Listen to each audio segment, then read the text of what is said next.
La vraie raison pour célébrer Noël. Can I have the click? Merci. Matthieu au chapitre 1, au verset 18 et 23. Matthieu chapitre 1, au verset 18 et 23, et je le lis dans la version second 78.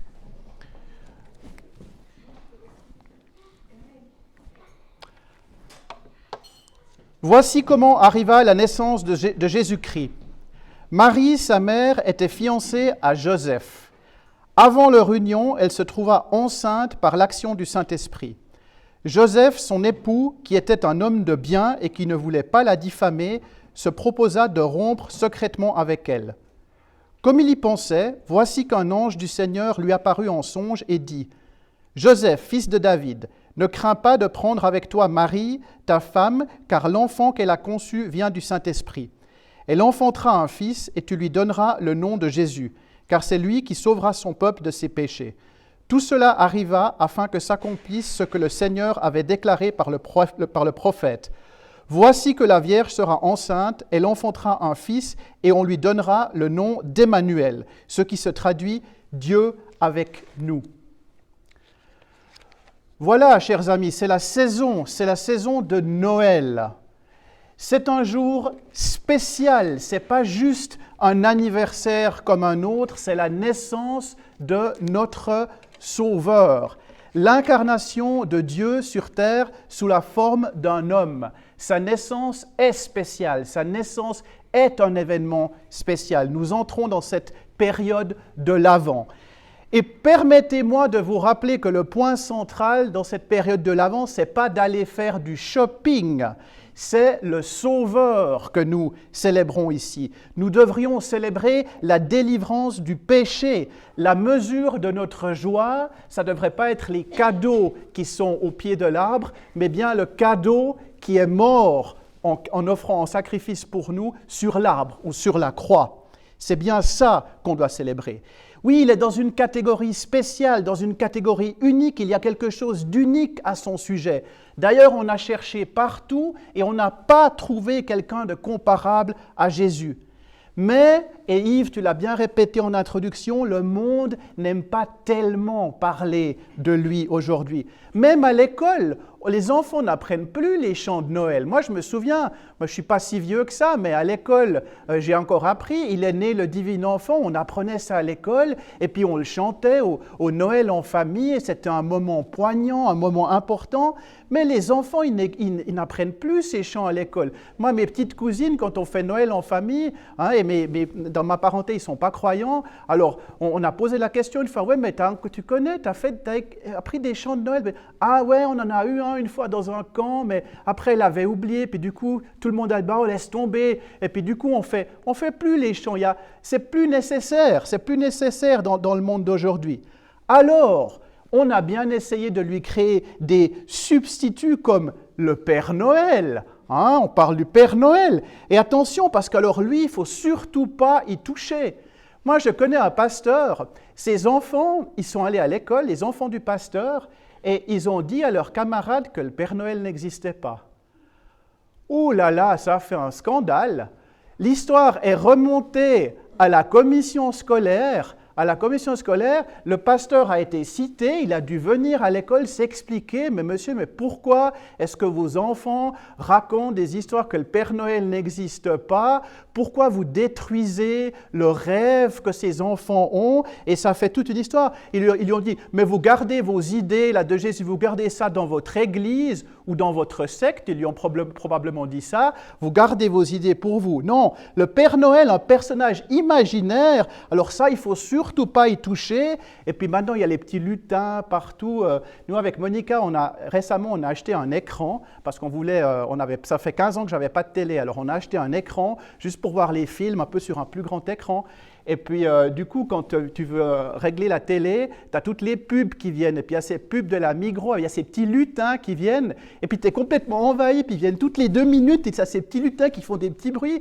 Et c'est d'une niaiserie complète. Et puis, moi, j'étais là devant cette télé. Puis, je me disais, mais arrêtez avec tous ces lutins. Je devenais complètement... C'est d'une niaiserie totale. Et le monde préfère défendre ces trucs imaginaires. Le Père Noël, les lutins, on défend ça plutôt que de défendre Dieu qui lui est réel. Au contraire, le monde, il essaye d'effacer Dieu qui pourtant est réel.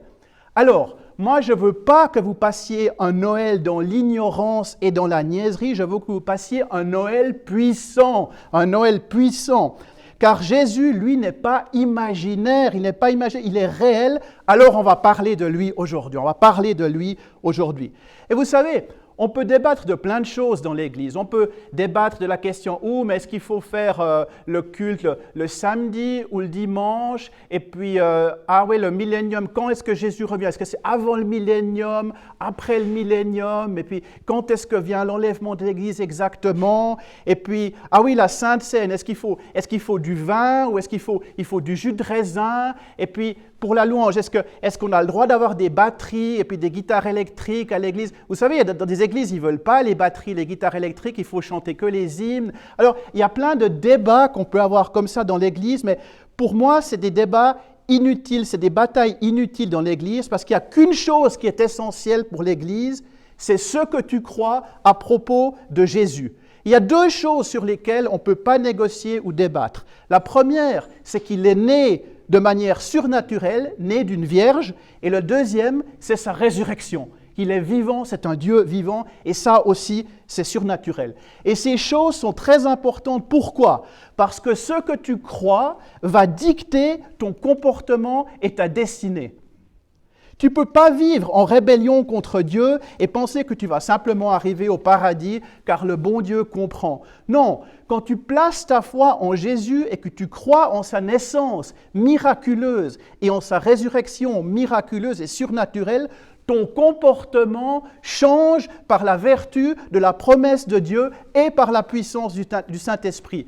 Il promet de te changer. Il y a certains endroits où tu allais anciennement, où tu ne vas plus aujourd'hui. Il y a certaines personnes que tu fréquentais anciennement que tu ne fréquentes plus aujourd'hui. La naissance virginale de Jésus, c'est notre célébration de Noël. Et si tu ne crois pas à cela, alors tu ne crois pas en Jésus. La parole est très claire à ce sujet. S'il n'est pas né d'une vierge, alors notre foi est vaine. S'il n'y a pas de résurrection, alors notre foi est vaine. Et si ta foi est vaine, alors Jésus va te dire qu'il ne t'a jamais connu et ta destinée est la damnation éternelle. Je suis désolé de le dire. Ceux qui ne connaissent pas Dieu et qui n'obéissent pas à l'Évangile auront pour juste châtiment une ruine éternelle loin de la face du Seigneur et de la gloire de sa force. 2 Thessaloniciens 1, verset 9. Je suis désolé de vous le dire, mais l'Esprit m'a mis à cœur de vous le rappeler et de vous avertir. Alors je ne sais pas où vous avez envie d'aller, mais moi je n'ai pas envie de finir dans la ruine éternelle. Je veux être avec le Seigneur et pour cela, il faut commencer par comprendre ce qui se passe à la naissance de Jésus. Voilà l'enjeu de cet événement si spécial que nous allons commémorer. Il faut prendre la naissance du Christ très au sérieux. Pourquoi c'est spécial? Eh bien, tout d'abord, parce que c'est une conception divine, c'est une naissance divine. Au verset 18, on voit ça dans notre texte, avant qu'ils soient ensemble, Joseph et Marie, avant qu'ils soient ensemble, avant d'avoir un rapport sexuel avec Joseph, Marie est enceinte du Saint-Esprit. Avant tout rapport, je vous remets le texte ici. Avant tout rapport, Marie est enceinte du Saint-Esprit. Ça vient directement de Dieu. C'est de manière surnaturelle que la semence de Dieu a été placée dans sa mère. Elle n'avait pas connu d'homme, mais elle a enfanté du Christ. C'est le seul homme dans l'histoire qui a été conçu par le Saint-Esprit. C'est le seul, il n'y en a pas d'autre. Son sang est différent. Si elle avait couché avec Joseph ou un autre homme, alors Jésus serait simplement un homme comme toi et moi. Et son sang, il n'aurait à ce moment-là pas le pouvoir d'ôter le péché parce que ça serait un homme comme toi et moi. Il n'aurait pas le pouvoir de nous libérer du péché. Oui, il est homme, Jésus est un homme, mais il est Dieu aussi. Il est homme et Dieu. Deuxième point, c'est qu'il a été annoncé. Dieu Jésus a été annoncé. Son incarnation est une étape clé dans le plan de Dieu. C'est une étape clé dans le plan de Dieu. Jésus existait déjà avant la fondation du monde. Mais son incarnation, sa venue sur terre sous forme humaine, est fondamentale pour le salut de l'humanité. C'est annoncé, sa venue est annoncée, et c'est le texte que Matthieu mentionne, c'est annoncé dans Ésaïe 7 au verset 14. Voilà pourquoi c'est le Seigneur lui-même qui vous donnera un signe. La Vierge sera enceinte, elle mettra au monde un fils et l'appellera Emmanuel. Je l'ai mis en hébreu aussi encore. C'est annoncé dans Ésaïe. Et ça, c'est écrit 700 ans avant la naissance du Christ. 700 ans. C'est pourquoi nous pouvons placer notre confiance dans la Bible, car nous voyons que les prophéties bibliques se réalisent. Ésaïe a prophétisé la naissance du Christ. Et Ésaïe, plus loin, en 9, verset 5, il dit « En effet, un enfant nous est né, un fils nous a été donné, et la souveraineté reposera sur son épaule. On l'appellera merveilleux conseiller, Dieu puissant, Père éternel, Prince de la paix. » Voici des noms de Jésus, ce Fils qui nous est donné. Et vous noterez, c'est intéressant, l'enfant est appelé Père éternel. C'est quand même spécial. Un fils, un enfant nous est né, on l'appellera, entre autres, Père éternel. C'est quand même unique. Un enfant normal, on ne l'appelle pas Père éternel. Cet enfant est spécial. De plus, Ésaïe continue en disant qu'il vient apporter une paix sans fin au trône de David, dès maintenant et à toujours. C'est le Christ éternel. Tout ça sont des prophéties sur Jésus. Sa conception est divine, sa naissance est divine, il est vivant pour toujours, et sa venue confirme les prophéties et confirme la puissance de la parole de Dieu. Alors quand nous célébrons Noël, nous nous souvenons que les Écritures confirment que Jésus est Dieu enveloppé dans un corps sous forme humaine. Et quelqu'un me demande, mais comment Jésus peut-il sauver ? Comment peut-il être le seul chemin ? Eh bien, parce qu'il est le seul à avoir été conçu par le Saint-Esprit. C'est pour ça qu'il est unique. Il n'y a pas plusieurs chemins qui mènent au paradis. Non, il y a une seule route. On peut faire fausse route parce qu'il y a plusieurs chemins dans la vie, mais ils ne mènent pas tous à la même porte. Et Jésus dit, « Je suis la porte des brebis. Si quelqu'un entre par moi, il sera sauvé. » Jean 10. Nul ne vient au Père que par moi. Jean 14 au verset 6. Il n'y a pas d'autre chemin vers le salut. Et ça passe par la venue de Jésus dans ce monde. Sans cela, il n'y avait pas de salut. Alors peut-être que tu n'es pas encore sur le bon chemin, mais tôt ou tard, si tu veux sauver ta vie, tu dois venir à la porte et accepter que Jésus est né d'une vierge, conçu par le Saint-Esprit et qu'il est Dieu sous forme d'homme. Et alors, les noms de Jésus, c'est intéressant. Parce que Yeshua, donc vous avez dans Matthieu, c'est l'ange du Seigneur qui dit à Joseph de nommer son fils Jésus. Et le nom de Jésus, ça vient de l'hébreu Yeshua ou Yehoshua, qui veut dire sauver ou délivrer. Donc le nom de Jésus, ça veut dire sauveur ou celui qui délivre, justement. Et le nom dans votre vie, c'est quelque chose d'important parce qu'il indique ce que tes parents espère pour toi dans ta vie généralement. Si tes parents t'ont donné un nom, en l'occurrence ici c'est Joseph qui donne ce nom de Jésus sur ordre de l'ange du Seigneur, mais les noms qu'on a reçus, il y avait une raison. Moi, on m'a appelé Sébastien, je sais, il y avait une raison.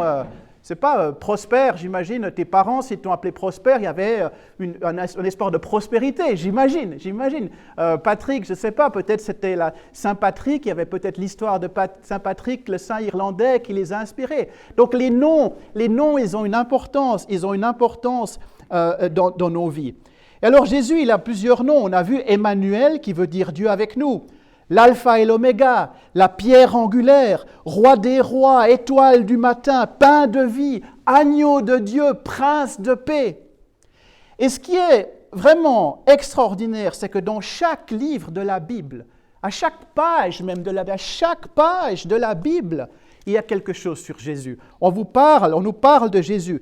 Et vous allez voir qu'il y a de la puissance dans le nom de Jésus. Dans Genèse, il est appelé la descendance de la femme, donc de la Vierge, la descendance de la femme qui écrasera le serpent. Dans Exode, il est appelé l'agneau de Pâques. Dans Lévitique, le sacrifice d'expiation. Dans Nombre, le rocher frappé. Dans Deutéronome, le prophète fidèle. Dans Josué, chef de l'armée de l'Éternel. Vous allez voir, il y a de la puissance. Dans Juge, le libérateur divin. Dans Ruth, le rédempteur des rois. Dans 1er Samuel, l'omniscient. Dans 2e Samuel, fils de David. 1er et 2e des rois, le roi qui vient. Dans 1 et 2 Chroniques, il est le bâtisseur du temple. Dans Esdras, il est le restaurateur du temple. Dans Néhémie, il est le restaurateur des nations. Dans Esther, il est le protecteur des nations. Dans Job, il est le rédempteur vivant. Dans Psaume, il est tout partout dans Psaume, la joie d'Israël. Dans Proverbes, la sagesse de Dieu. Dans Ecclésiaste, le grand maître. Dans Cantique des Cantiques, celui qui se signale entre 10 000. Celui qui se signale entre 10 000. Dans Ésaïe, le serviteur souffrant. Dans Jérémie, le faiseur d'alliance. Dans Lamentation, l'homme de Dieu. Dans Ézéchiel, il est la gloire de Dieu. Dans Daniel, il est le Messie à venir. Dans Osée, il est le Fils de l'Éternel. Dans Joël, il est l'espoir d'Israël. Dans Amos, il est le laboureur. Dans Abdias, il est le sauveur. Dans Jonas, il est le ressuscité. Dans Michée, il est le juge des nations. Dans Naoum, il est le vengeur. Dans Habakkuk, il est le Dieu saint. Dans Sophonie, il est le roi d'Israël. Dans Agé, le désir des nations. Attendez, il m'en reste que 50. Dans Zacharie, il est le germe divin. Dans Malachie, il est le soleil de justice. Et j'ai trop bossé pour m'arrêter là, je vous fais le Nouveau Testament aussi. Dans Matthieu, roi des Juifs. Dans Marc, serviteur de Dieu. Dans Luc, fils de l'homme, ami des pécheurs. Dans Jean, simplement la parole. La parole. Actes, le Seigneur est Christ ressuscité. Dans Romains, là, il est la justification du croyant. Dans 1er Corinthiens, il est le sanctificateur. Dans 2e Corinthiens, il est la lumière de nos cœurs. Dans Galates, il est la liberté. Dans Éphésiens, il est le chef suprême. Dans Philippiens, il est la joie du chrétien. Dans Colossiens, le premier-né de toute la création. Dans 1er Thessaloniciens, le réconfort du croyant. Dans 2e Thessaloniciens, il est la gloire du croyant. Dans 1er Timothée, il est l'espérance du chrétien. Dans 2e Timothée, il est la récompense du chrétien. Dans Tite, il est l'espoir béni. Dans Philémon, il est le bénéfice du chrétien. Dans Hébreux, il est notre souverain sacrificateur. Dans Jacques, il est Seigneur des armées. Dans 1er Pierre, il est le rocher. Dans 2e Pierre, il est la promesse précieuse. Dans 1er Jean, il est la vie. Dans 2 Jean, la vérité. Dans 3 Jean, la voix. Dans Jude, il est le juge. Dans Apocalypse, il est roi des rois, Seigneur des seigneurs. Amen. Et je pourrais continuer toute la journée. Je peux vous dire qu'il est le lys de la vallée, qu'il est votre sauveur, qu'il est celui qui transforme les vies, qui console vos cœurs, qu'il est tout ce dont vous avez besoin dans la vie. Il n'y a rien d'autre dont vous avez besoin. Il a souffert lui aussi. Il s'est humilié lui-même en devenant obéissant jusqu'à la mort sur la croix, nous dit Philippiens. C'est pourquoi Dieu l'a souverainement élevé et lui a donné le nom qui est au-dessus de tout nom. Et à son nom, tout genou fléchira et toute langue confessera que Jésus-Christ est Seigneur à la gloire de Dieu. Philippiens 2, verset 9. Amen. Alors je ne sais pas pour vous, mais moi je n'ai pas honte de son nom. Je n'ai pas honte de son nom à Noël. J'ai été sauvé par son nom, j'ai été guéri par son nom, j'ai été délivré par son nom. À la mention de son nom, les démons tremblent et Satan bat en retraite. Et on l'a proclamé, Satan il bat en retraite, les attaques elles battent en retraite quand on proclame le nom de Jésus. Il bat en retraite à la mention de son nom. J'étais très loin de Dieu moi-même. Je m'enfonçais profondément dans le péché, plein de salissures, au bord de l'abîme, très loin du rivage. Mais le Seigneur a entendu mon cri. Le Seigneur, il a entendu mon cri de détresse et il m'a sauvé des eaux. Il m'a sauvé des eaux. J'étais en chemin direct vers l'enfer et Jésus m'a relevé. Il m'a sauvé. Le Seigneur m'a sauvé. Alléluia. Est-ce que vous aimez le nom de Jésus? Amen. Vous ne pouvez pas me faire douter de son existence réelle et surnaturelle. Vous ne pouvez pas me faire douter car j'ai vu ce qu'il a fait. J'en sais trop. Je sais qu'il existe, je sais qu'il est réel. Je l'ai vu agir dans ma vie. Je ne peux que le remercier. Je ne peux que le remercier. Alors il est venu avec une mission. Matthieu nous dit, au verset 21, « Il sauvera son peuple de ses péchés. » Sauver, ça veut dire délivrer. Nous sommes tous dans le besoin d'être délivrés. Vous êtes tous assez bons pour couvrir vos fautes, moi aussi. Vous avez des tactiques sophistiquées pour masquer un peu les zones d'ombre, les mensonges, les immoralités. Mais nous avons tous besoin d'être délivrés et pardonnés. Nous avons tous besoin de ça. Nous étions tous esclaves du péché et nous avions besoin d'être délivrés et pardonnés. Et grâce à Dieu, il nous a sortis de là et fait de nous une nouvelle créature. Dans Éphésiens 2 au verset 12, Paul écrit et il dit à l'Église, « Vous étiez en ce temps-là sans Christ, privés du droit de cité en Israël, étrangers aux alliances de la promesse, sans espérance et sans Dieu dans le monde. Mais maintenant, en Christ Jésus, vous qui autrefois étiez loin, vous êtes devenus proches par le sang de Christ. » Nous étions coupés de Dieu, mais grâce à ce que Jésus a fait, nous pouvons avoir une relation personnelle à Dieu. De quoi parles-tu, Sébastien? Je parle du fait que tu n'as pas besoin de passer par un intermédiaire pour aller. Tu n'as pas besoin de passer par le confessionnal. Tu n'as pas besoin de passer par un prêtre. Tu n'as pas besoin de passer par Marie, si je parle aux catholiques. Tu peux t'adresser directement à Dieu. Tu peux lui parler directement. Tu n'as pas besoin de sacrifice d'animaux non plus ou d'offrandes. Tu as un contact direct avec Dieu, un accès direct à lui. Tu peux lui parler personnellement. Et il comprend la tentation, car il est passé par là également. Il a été tenté pendant 40 jours dans le désert par le diable. Il est passé par là, donc il comprend ce que tu subis en tant qu'homme, à la seule différence que lui, il a résisté jusqu'au bout. Et c'est pour ça qu'il a le pouvoir de vous aider à résister, parce que lui, il n'a pas péché. Alors, ce n'est pas les cadeaux sous l'arbre qui sont importants à Noël, c'est le cadeau de Dieu de nous avoir envoyé un Fils, son Fils unique, pour que nous ayons la vie éternelle. Je crois qu'il est né d'une vierge, je crois qu'il a vécu une vie sans péché, je crois qu'il est mort à la croix, je crois qu'il a été enterré et je crois qu'il est ressuscité avec toute la puissance entre ses mains. Je crois cela, je crois cela. Je vous prêche l'Évangile, car c'est ce qui va vous sauver. Ayez la foi, il vous promet de changer vos vies. Est-ce qu'il y a des témoins dans la salle qui témoignent que Dieu a transformé leur vie? Amen. Alléluia pour ça, parce qu'il transforme les vies et il continue à le faire et il va continuer à le faire dans ta vie, frères et sœurs.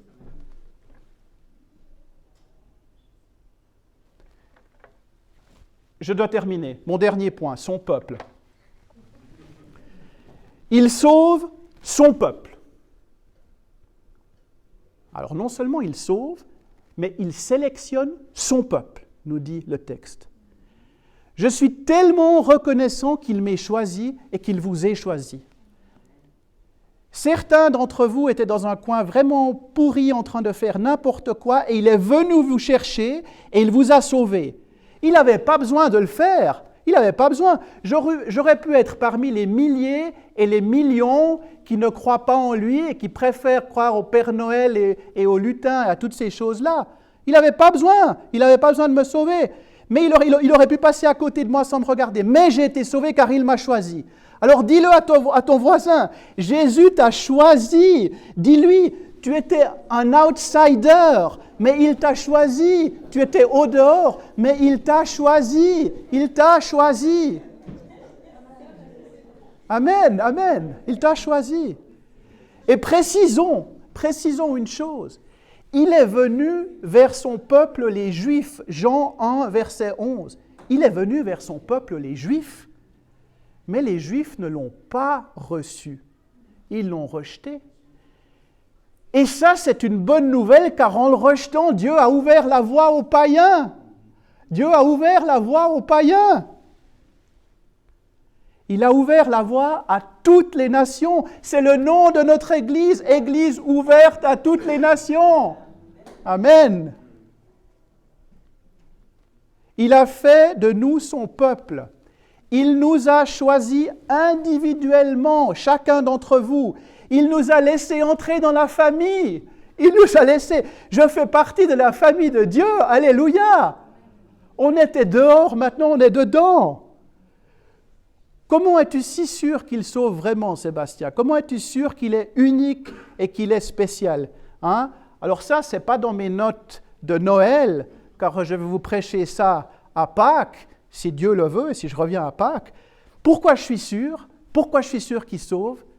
Eh bien, parce qu'il est sorti de la tombe. Il est vivant. Il est vivant. C'est un Dieu vivant. Bouddha, il est né. Il a vécu. Il est mort. Point. Confucius, il est né. Il a vécu. Il est mort. Point. David, il est né. Le roi David, il est né, il a vécu, il est mort. Point. Jésus, il est né, il a vécu, il est mort à la croix, virgule. Il a été enterré, virgule. Au troisième jour, il est ressuscité, virgule. Il a été élevé au ciel, virgule. Assis à la droite de Dieu, virgule. Il intercède pour nous, virgule. Et il revient pour nous un jour glorieux, point d'exclamation. Amen. Amen. Je ne peux pas douter de lui. J'en sais trop sur lui. Il est réel, il est vivant, il agit dans ma vie et grâce à lui, nous avons la vie éternelle. Souvenez-vous de ceci pendant cette période de l'Avent. Dieu soit loué.